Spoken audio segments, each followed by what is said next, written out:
শরীরের বিভিন্ন অংশে আঘাত চিহ্ন এমন একজনকে ঘিরে জটলা পরিবহন শ্রমিকদের।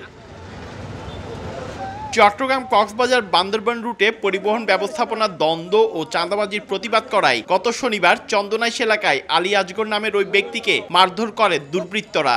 গাড়িতে তোলার সাথে দরজা লক করে দিচ্ছে, ছিল 3 জন, আবার মাঝপথে এসে আবার 3 জন উঠছে 20-এর মধ্যে থেকে, তাহলে 6 জন। যেখানে আমাকে মারছে কষাপাড়া, এখানে আছে 6 জন, মোট 12 জন। আমাকে যেরকম মনে হয় এরকম করে। মারধরের প্রতিবাদে রোববার সকাল থেকে চট্টগ্রাম কক্সবাজার বান্দরবান রুটে বাস চলাচল বন্ধের ঘোষণা দেন পরিবহন শ্রমিকরা। তাদের অভিযোগ, দীর্ঘদিন ধরে একটি পক্ষ এই রুটে চাঁদাবাজি ও শ্রমিকদের ওপর জুলুম করে আসছে। 5 আগস্টের পর এই সমস্যা না থাকলেও সম্প্রতি একটি গোষ্ঠী আবার চাঁদাবাজিতে মেতে উঠেছে। এর প্রতিবাদ করায় মারধর করা হয় আলী আজগরকে। উনি এখানে অবৈধ টাকার জন্য প্রতিরোধ করায় ওনাকে কিছু অসচেতন লোক, সিন্ডিকেটবিহীন লোক, এরা ওনাকে নিয়ে গুম করে নিয়ে ওনাকে হত্যার চেষ্টা করছে। উনি কোনো রকম জানটা নিয়ে পলে আসছে। এই দুর্বৃত্তদের আমাদের কাছে হাজির করতে হবে।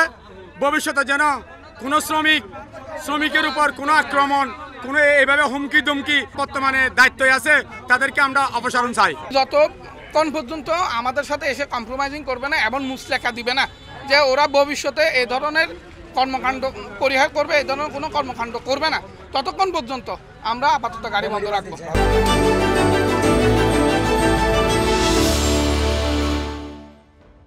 এদিকে বাস চলাচল না করায় বিপাকে পড়েছেন যাত্রীরা। সকাল থেকে বাস কাউন্টারগুলোর সামনে তৈরি হয় শত শত যাত্রীর ভিড়। প্রায় 4 ঘন্টা ধরে বিগত আমরা এখানে বসে আছি যাওয়ার জন্য। অনেক সময় ধরে খালি সমাধান তো আর হচ্ছে না। প্রচুর দূর থেকে আমরা আসছি, এই জন্যই মানে যতই দ্রুত আমরা এটা সিদ্ধান্ত চাই। চট্টগ্রাম কক্সবাজার বান্দরবান রুটে প্রতিদিন কয়েক হাজার পরিবহন যাতায়াত করে। হামলায় জড়িতদের গ্রেফতার না হওয়া পর্যন্ত ধর্মঘট চালিয়ে যাওয়ার ঘোষণা শ্রমিকদের।